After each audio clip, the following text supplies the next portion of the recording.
What an exciting time. For the first time in my remarks, I feel like I need to begin my remarks instead of ending my remarks with, as we always say, go Tigers. It is an exciting time. I was looking for our guy there. It is an exciting time. We're so excited to be here. What a wonderful day for Louisiana and this LSU family. Today, our family is growing. And we could not be more excited to welcome Layla, Landry, Presley, Knox, and our football coach, Coach Kiffin. Welcome to this Tiger family. Let me begin with a few words of deep gratitude for every member of LSU's athletic and executive staff who have dedicated long hours and time away from their families over the holiday weekend to make this moment a reality. Thank you so much for your time.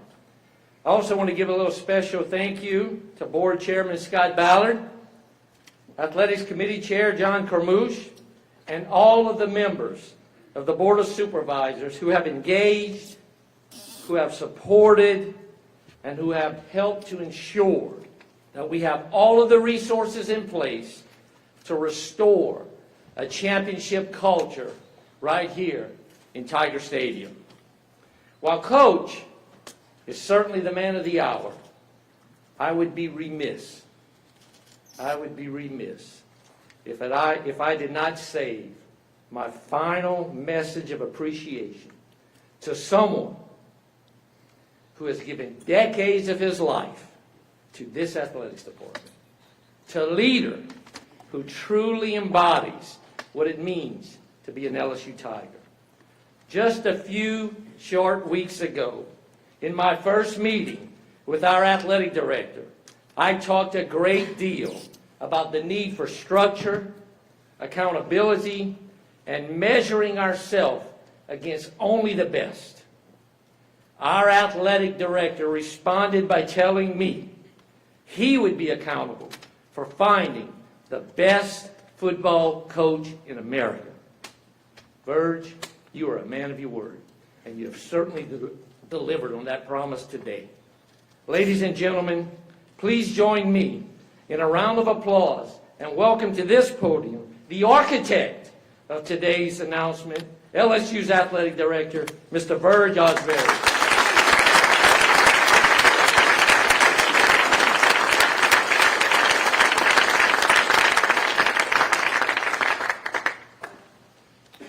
What a great day to be a Tiger. Beautiful day. I want to thank President Roos and our Board of Supervisors and our Governor for their commitment to making sure we got the coach we needed.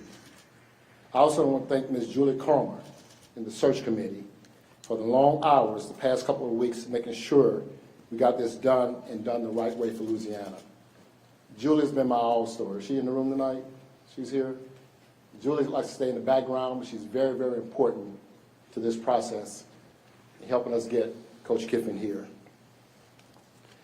I can honestly tell you, from the moment we determined that a coaching change would be necessary, the first name on everyone's lips was Lane Kiffin.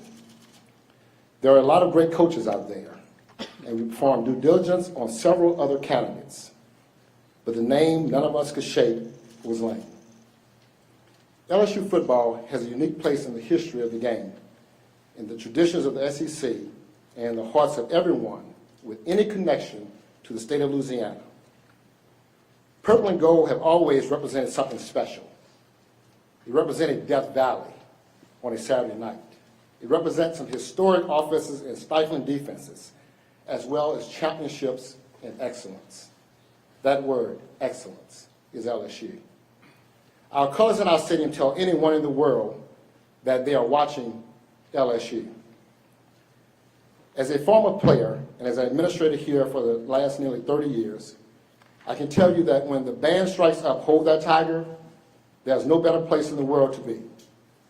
So when we realized it was time to replace our head football coach, we knew we had to find someone who could get it, who would understand tradition, personality, culture, and who could contribute to both our history and to our future. Immediately, Lane Kiffin became our prime target. He was not only an offensive innovator, energizer, and winner, he was also a program builder, a brilliant recruiter, and a most competitive conference in America, and a big enough personality to operate in a state of big personalities. In a program and in a state that challenges some, we believe Lane wouldn't blink. We believe he could thrive. I'm not going to tell you the road for getting him here didn't have some unique challenges, but I will say those challenges came from the right reasons. Lane was running a championship contending team. He loves his players, and he wanted to do the right thing for his family. I admire all of those reasons and made me want him more. We believe that LSU was a place he may be willing to come. We believed it would be a perfect fit for someone like him. We told Lane that LSU was not just a place to come to win games. He has done that already. We told him LSU was a place to come to contend for national championships year in and year out. We promised him the resources to recruit and develop the best players in the country. We promised him a student body and a fan base that demands success. And we promised him a state and a community that would welcome him and his family and that was eager to become, with his leadership, legendary. If those sound like big promises, then you don't know how much I love and believe in LSU and in Louisiana. We asked him to believe, too. He showed us he was all in. I could read you his resume, but you probably already know it. I could tell you more about his personality, but you're probably familiar with that, too. I can tell you he has the presence and energy to make everyone he works with feel a winning attitude. But I know you will find that out soon enough.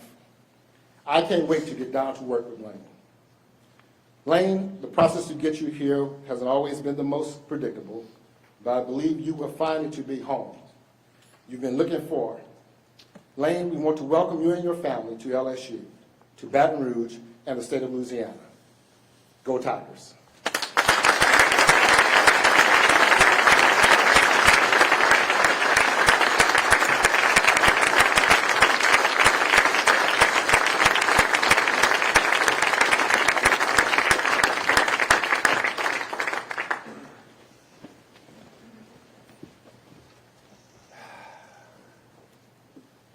First off, I want to thank my family for all their love and support throughout this process. Layla, Knox, Landry, Presley, my children, brother Chris that's here with his family. Thank you for all the support through this process, which was not an easy one.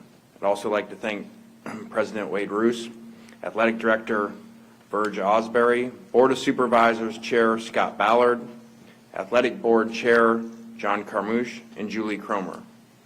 I also had a unique great call with Governor Landry, and I could feel his passion and energy in that call for the state of Louisiana and for LSU football.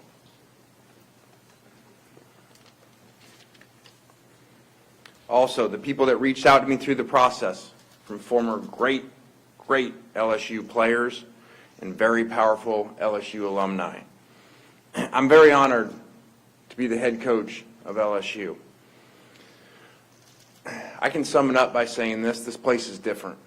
And having watched this place for a long time, having been on the other sidelines in this stadium, this place is different. And that's why we're here. We have a lot of work to do with that. But I'm very grateful for the opportunity to lead one of the elite programs in all of sports. Leaving Ole Miss was extremely difficult decision. And in that, we tried every single thing possible to continue to coach the team through the playoffs and to continue to coach the players. In the end, that was their decision, and we totally respect that and appreciate the time and energy that we tried to figure out a plan to do the best thing at the time for those players. The last 6 years of my life have been the best 6 years of my life. And I owe that to all the players, all the assistant coaches, and the people of Oxford. It was amazing. It will forever be a major part of my story. I'm so grateful for those relationships and all of those people that I got to meet. But the opportunity at LSU, as I said before, is just different. Someone very close to me reminded me this week in this decision that LSU is the best job in football. When you take the history, tradition, passion, and the great players in the state of Louisiana, no one can argue that when you're in Tiger Stadium on Saturday night, there is nothing like it. And this place is built for championships with championship expectations. We understand that. But as an elite competitor, that's exactly what you want. And that's why we're here. You know, over the past few weeks, and especially the last few days, trying to figure out this decision. And I really tried to channel my dad. And I thought of when I spoke at his funeral. And when I spoke, it occurred to me as I was writing that speech, I never understood why as a kid we moved so much. And I realized he had moved 17 times. But during that funeral and during that week when he passed, the amount of people that reached out to me that were either at the funeral, wrote letters, wrote notes to me, found my number, texted me, was amazing from all the different places that he went. And it became apparent to me, and I spoke on that, that happened for a reason. He went to all of those different places for a reason. He didn't stay one place. He went to all those places so he could connect with all those people, impact all those people, be impacted by all those people at the different places. And so as I thought about that, even with the best 6 years, it became apparent to me what the decision was. My journey has been unique, to say the least, but I believe everything that I've been through has prepared me for this moment at this place right now. I also believe everything happened exactly how it was supposed to happen, when it was supposed to happen. And that'll be clear someday, that all of it did. Our program here at LSU will be designed top to bottom to be the #1 destination for elite players in all of America. That's why we're here. Our immediate priority is assembling the best staff in the country and securing top talent. The mission is simple: bring the best players in the country to LSU. And it starts right here in the state of Louisiana. To win big, as you go through this decision and you look at different places and all the things involved, to win big, you need everybody pulling in the same direction. And I felt through this process that definitely the leadership here at LSU was all in line and all in place to give us that. I know that we have, with the passion of LSU family and our LSU players, that we have everything to bring championship football back to LSU. It's time for LSU to take its place back as the best program in all of college football, and that's what we're here to do. So thanks for everybody showing up. Thank you for believing in me. Let's go to work and go Tigers.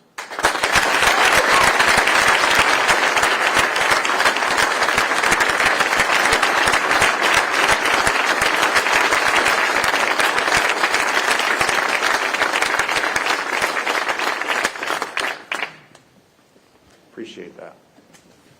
You didn't want to stand up, Landry. Questions? Lane, here in the front. Listen, Yep. You talked about how happy you were at Ole Miss, and that's a team that's on the cusp of the college football playoff. What drew you away from that into this place, especially kind of at this moment? Yeah, great first question. That was, as I referred to, that was excruciating and difficult. And like I said, we tried every possible thing for a long time the other night and into the morning.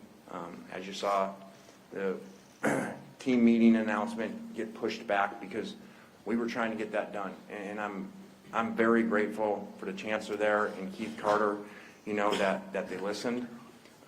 We presented a plan how that could be done and give the players the best chance to win in the playoffs. And at the end of the day, that's their decision, and I respect that. And made a good point. You know, that may make sense to everybody outside, why the best thing was to keep us all together for the playoffs. It may make sense to all the national media, why that makes sense to do that. But, you know, like he said, he has to live there. And I totally respect that, and I respect their decision. and so appreciative for them. Lane, right up the middle here. Michael Cobble, WBRZ TV in Baton Rouge. Verge talked about your resume, I guess. Just why do you feel like you've been successful over the last handful of years in this ever-evolving college football landscape? Yeah, I think we've been very successful because we've had great players. We've been very successful because we've hired great assistants that fit together. I think that college football has changed a lot over the years, and I think that a thing that we do extremely well is, we don't just think outside the box. We create a new box. The way that we do things is not traditional, and just because in the book of coaching this is how we do it, or it was done that way before. We're always looking for new ideas, trying to figure things out, and that started years ago with the innovative offense and changing the style of offense that we played over the years. Having a unique offense that I don't feel like is anywhere else in America by the system that we have and how it's run. And then with that, from high school then into portal recruiting and embracing that, or embracing the portal and figuring out a way to put the best collection of players together where we were at. And, I think the record shows we did a really good job of that. Lane, excuse me, Lane down here in front, Corey Diaz with the Daily Advertiser. I'm wondering if there are things that you can share with your conversations with your mentors and whomever else you sought out to make this decision. What were some of the things that they shared with you that sort of helped sway you one way or the other? Yeah, I think that, it was a really difficult decision. And when you're in those difficult decisions and you're torn, very torn, back and forth, and there's multiple options, there were really, 4 different places, that we had to think about in this. And I just talked to them, and it really was apparent I felt like everybody that I talked to outside of the state that I was in all basically said the same thing, okay? They all said, and you are going to regret it if you don't take the shot and you don't go to LSU. It's the best job in America with the best resources, and to win it. And it's obviously been done here before by a number of people. And, Pete Carroll, really, he told me, that he always told my dad that he'd look out for me. And so when we were talking, he really channeled him, from knowing him for so long, and he said this is exactly what he would do. He would tell you, boy, go get it, go for it. And, Coach Saban kind of coached at another place in this conference, so I can't really say exactly what he said, but I'll say I think the world of Coach Saban, and I respect him, and so there's a reason I'm here.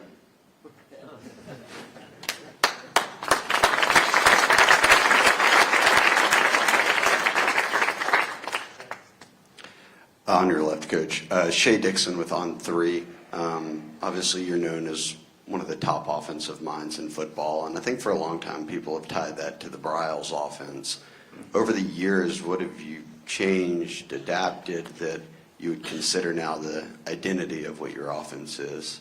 Yeah, I think that, we have the most unique offense in the country, and because of learning from so many people along the way, we hired Art's son Kendall at FAU, and then learned a ton from the Bryles family about offense and that whole system.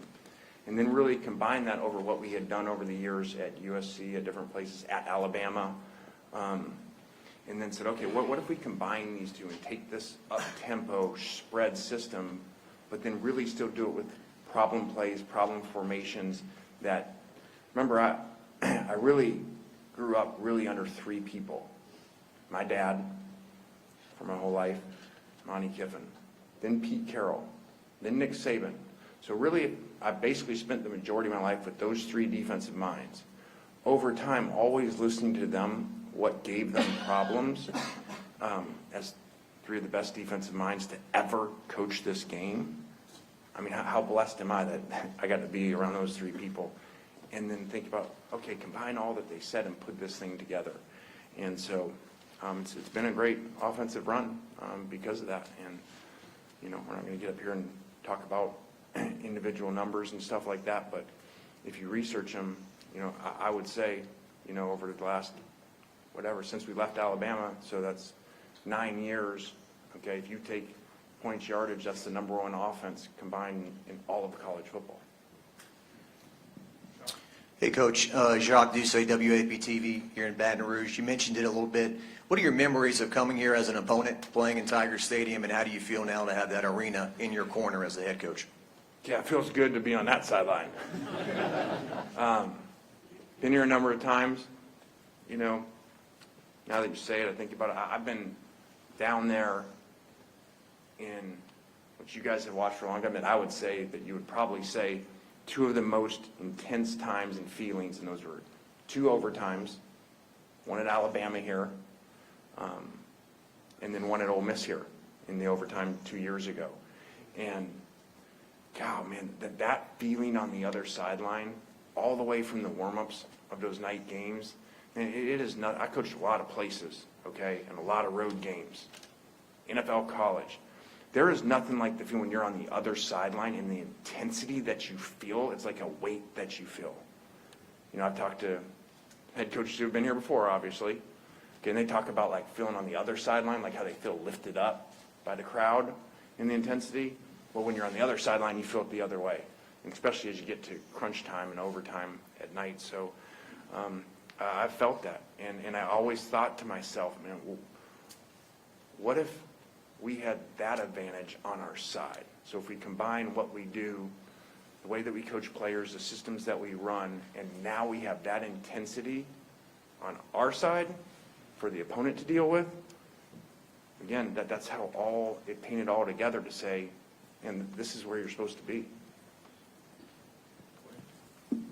Hey, Lane. Glenn West, 24/7 Sports. You mentioned some of the immediate needs you want to kind of address here with the program. Wondering if you can just talk about maybe some of the people you might be bringing with you on this coaching staff offensively, and just your thoughts on the defensive staff that's already in place here. Yeah, I think that's a really good question. I don't know that I can get into it. There's so many things. I can't even. What have we been here for? 24 hours. So I don't know that all that is figured out, and we're still in the process. And it's a challenging spot too because LSU is still playing in a bowl game too, and so Frank will continue to serve in that role. We've spent a lot of time together, the last 24 hours as I've been here, and less than 24 hours, and so have made the decision that he's going to still stay in that role as the head coach of that team for the bowl game. So there's a lot of complicated moving parts in that, but we'll definitely have that answer for you soon. Thank you. Back, Mike. Lane, Mike Scarborough at TigerBait.com. Is there anything that surprised you in this process with talking with Verge in the last few weeks or since you've been here? And is there anything specifically that you can share that Nick Saban told you in your phone conversations with him about this job? Yeah, I just felt, in all respect to the other 3 programs, I just felt the passion through Verge, and obviously he's in a unique spot as having been here so long and played here and been part of so many championships and been around so many championship coaches, that I just felt that passion and I felt that alignment from everyone, from the president, from the governor, and so it just became apparent, like that alignment of all being there. And other places have good alignment, but it was like the entire state of everybody that I talked to at some point, okay, was aligned that the #1 thing in this state is to get LSU football back to the championship level where it was at before. That's very unique to have everyone in the state, okay, on the same page to get the same thing done. And so it's pretty awesome.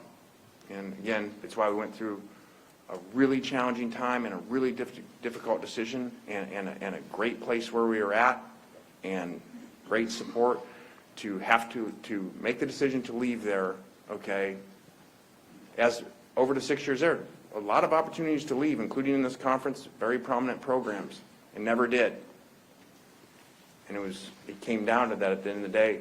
The only one we were leaving for was once we felt this alignment and passion at LSU.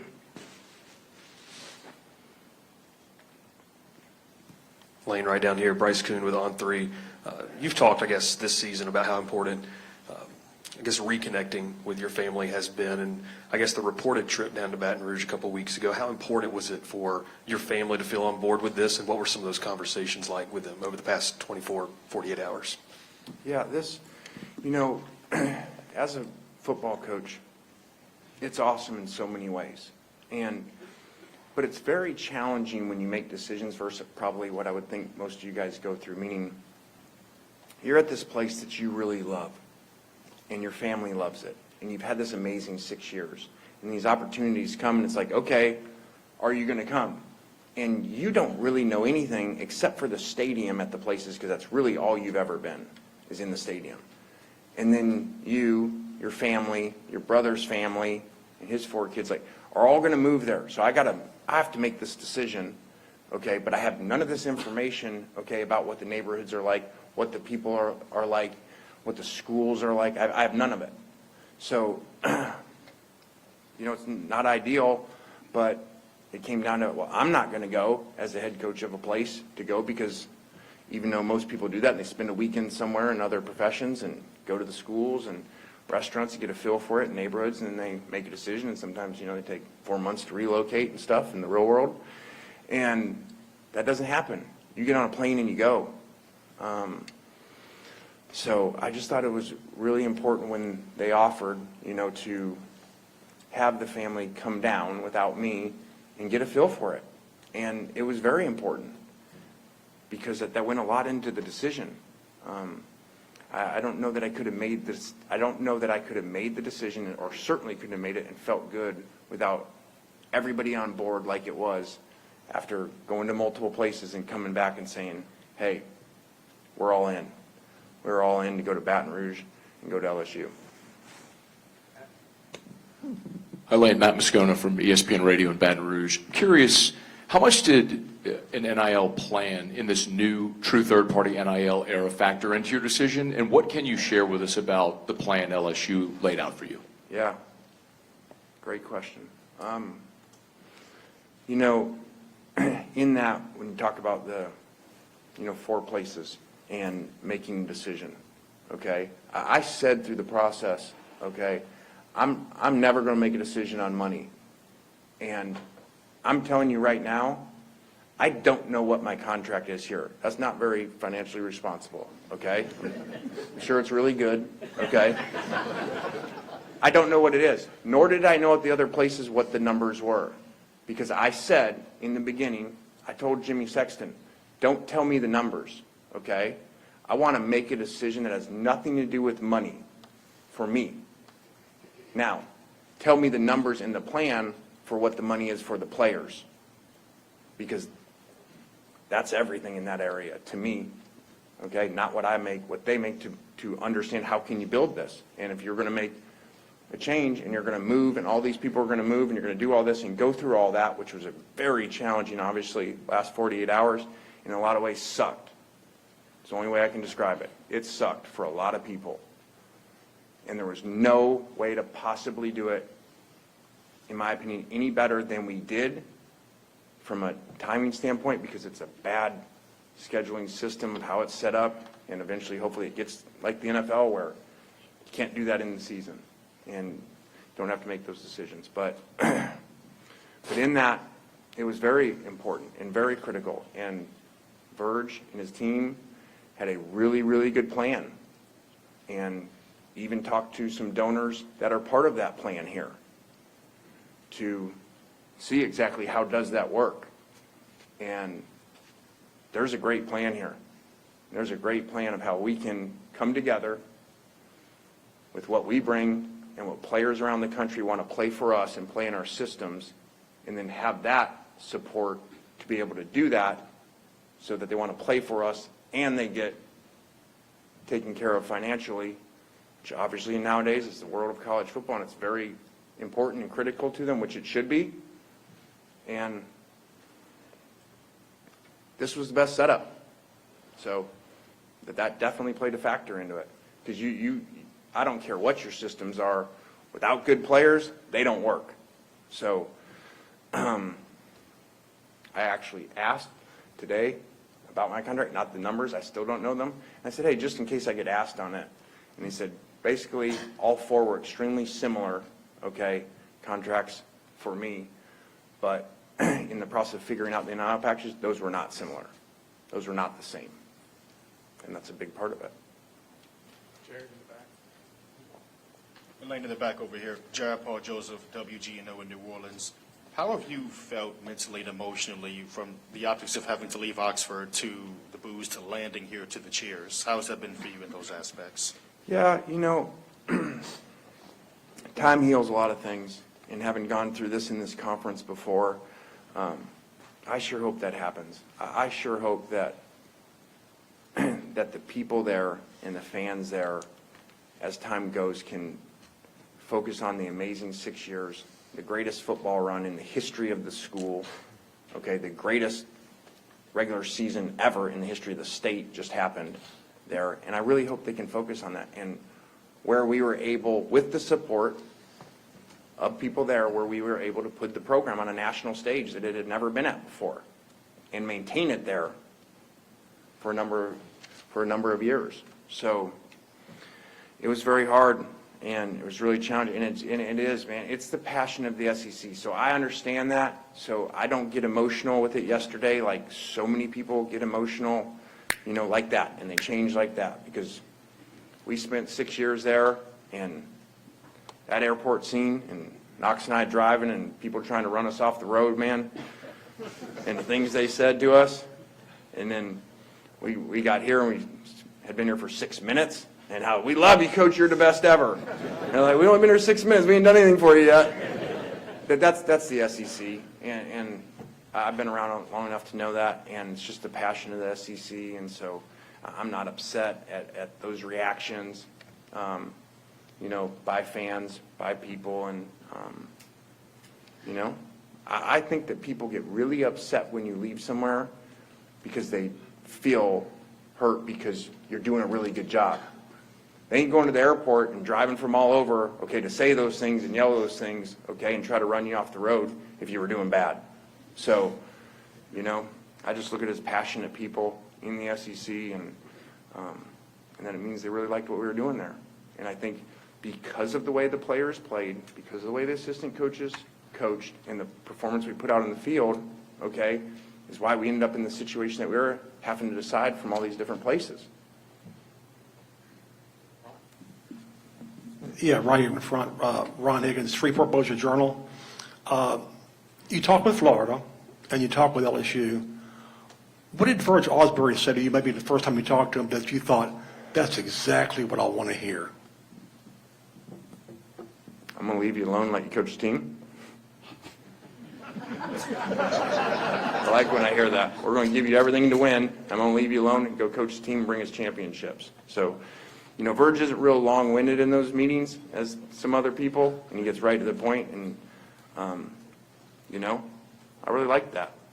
And so he sparked my interest from the first time I talked to him. Lane, Koki Riley from The Advocate.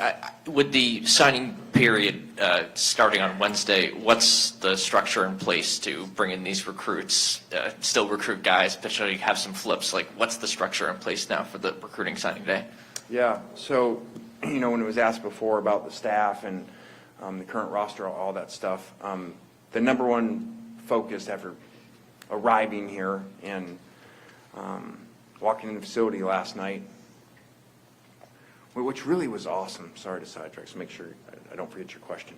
But, man, landing here at that airport, and then the leadership showing up and the whole board being there, what was, you could feel it right there. So as you've probably figured out, it was a really, really hard decision. And I was really torn, and I went back and forth. Didn't sleep very much trying to figure it out. And the system didn't allow for a lot of time to do that, And it was really hard. And, you know, I'm human. You don't like, even though you understand it's the passion, you know, you're with your son and you're driving and, you know, you got to call a cop that you know, so they'll help you because you personally know them because you are leaving the state. And you got to call them because, you know, you drive with your son and you got to turn around. And people are like screaming at you, you know, trying to run you off the road. I don't know what they're going to do. And so that affects you in that airport scene and all the things being said. I understand it. It's the passion, but they're saying that about you, that you thought you did a really good job for 6 years for them. That affects you. And even on the plane down there, I'm kind of like, man, we made this decision, but God, I really, you know, and I'm telling you, I landed last night. I can't even remember when it was, okay? We landed, okay, about 24 hours ago. When I got off that plane, and I saw the board there, and I saw the leadership, and I felt the power of this place. And then we get in the car, and as we're driving out, and there's the fans, like just all of them out there at the airport, and their excitement and their passion. And then the cars drive by as we're going to the office, and you go by Tiger Stadium, and it's lit up. And you're like, I absolutely made the right decision. And it all went away.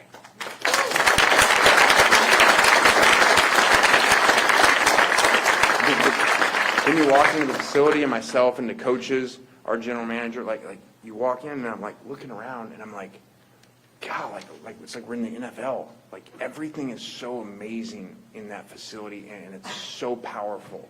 And the national championships, and the Heisman trophies, and the way the whole building's done. I mean, you're reminded you are at the elite program in all of college football, the same that those two coaches just told me, and reminded me. And then I was like, actually, we're going by Tiger Stadium. I called one person. I called Ed Ogeron. And I said, hey, man, all I can do is, man, this place just makes me want to talk like you right now. I did. I was like, we were in the car, and the kids were in there, and I was like, and the coaches, and they're like, what are you doing? I'm like, I don't know. I'm like channeling Ed right now. I was like, I'm feeling him. Like, I rolled down the window, and I was like, go Tigers to the fans. And I'm like, so I called Ed. I said, I don't know what's going on, man, but I'm feeling you right now. And he's like, Coach, you're at the best place in America. So I feel that. So as I thought I would do, I have no idea what your question was. See, that's good planning that I knew that was going to happen. Yeah, just the structure you guys are going to have for this signing day. Yes. With the stats and how that's Yeah. going to work out. Okay, so that was the number one priority and is the number one priority right now. We're on that. You know, it goes dead where we can't go out right now. Yesterday, people could come up to the office. Obviously, I can't name them individually, the recruits, but so that is our number one focus right now, is to sign the best class that we possibly can Wednesday. Also, we have big picture thinking too. So we're not reaching or we're not signing kids because they're from this school or that school or any of that stuff, okay? We're going to sign the best players that we can on Wednesday, then go to the portal, which I have zero concern about the interest of players with that. Because I know what the interest was of players nationally to come play for us where we were just at. And now when you put that with this stadium, with that logo, I mean, We got time for 2 more rap and then Ross. makes me want to go get on the phone right now, but the portal's not open. Scott Ravelli, also with the Baton Rouge Advocate. I read where you said you're at a place in your life where you want to live day by day, take things day by day. But this move do you see this as a career-defining move for yourself? Yeah, I hope so. Yeah, I definitely do. And I do take day by day and have learned to do a much better job at that as I've gotten older. And, you know, this is really unique. I'm uniquely prepared at 50 years old for this job to have been so many places, done good things, made a lot of mistakes, and made them really early on. You know, like someone said, you made mistakes on the national stage at an age in your 30s and early 30s that coaches aren't even head coaches yet, let alone they're not on the national stage. So I got to learn from those. I'm 50. This is my 6th head job. I mean, I don't know if anybody's ever done that. So it's not necessarily great in some ways. They weren't all by choice. But what that does is if you take all that information and you keep it and you collect it and you learn from the good, from the bad, that's experience. Just like an experienced quarterback's a lot better later on. Experienced coaches. And some of those coaches, especially those 2 I talked to, they would tell you, man, at this age right now, where I am, is when they really figured it all out. You know, I think, I may be wrong on this, I bet you that Coach Carroll's probably 50 when he takes USC, and Coach Saban, when he takes Alabama's 55. So, you know, you figure things out as you go with all those experiences and having multiple head jobs like they had before, and then you become even better. Ross Dellinger. Lane, when Ole Miss administrators told you Saturday night, kind of finally, that you won't be able to coach the playoff, how much did you seriously consider not taking this job to stay and coach the playoffs? And the last few days, how much do you think it impacts your legacy, or do you care? Yeah. Glad you're here, Ross. Thanks. It's so smooth and everything.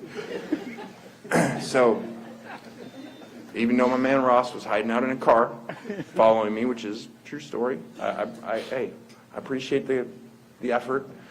And he's like, texting, he's like, I see you going into the AD's office right now. It's a true story.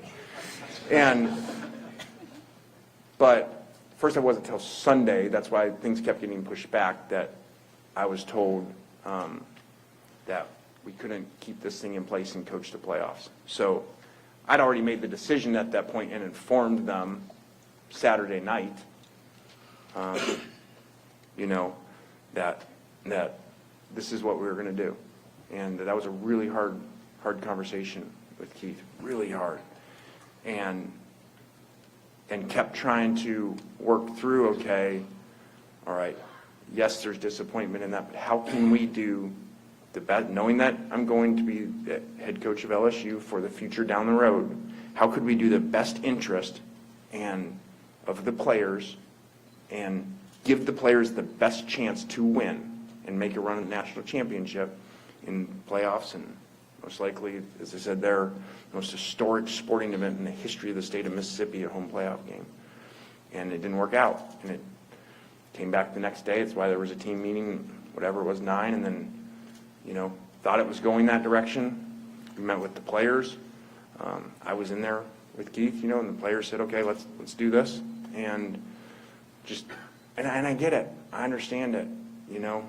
And they just couldn't wrap their head around doing that. And I understand it. And I respect that. So that's why everything took so long. So I did not know the final decision that we couldn't tell 30 minutes before that team meeting, when he called over and said, okay, we're going to go a different direction. We can't wrap our heads around this. And, you know, unfortunately, which again I respect, and they said, you know, you're not going to be able to talk to the team and tell the team, you know, that you're leaving. So I hate that. I hate that I didn't get to explain to the players why, but I also totally respect and understand any decisions they felt they had to make, you know, for the program. Thank you, Coach. We'll go ahead and do the photo now. Thanks, guys. Appreciate everybody coming.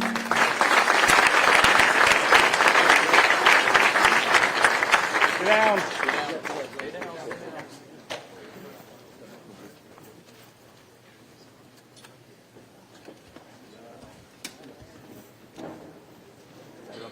Sit down.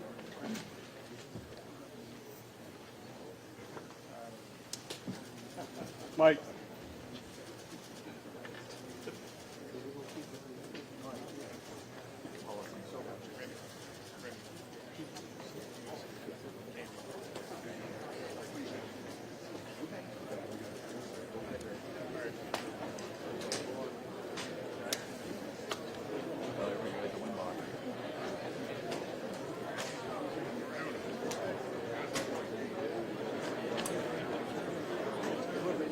We're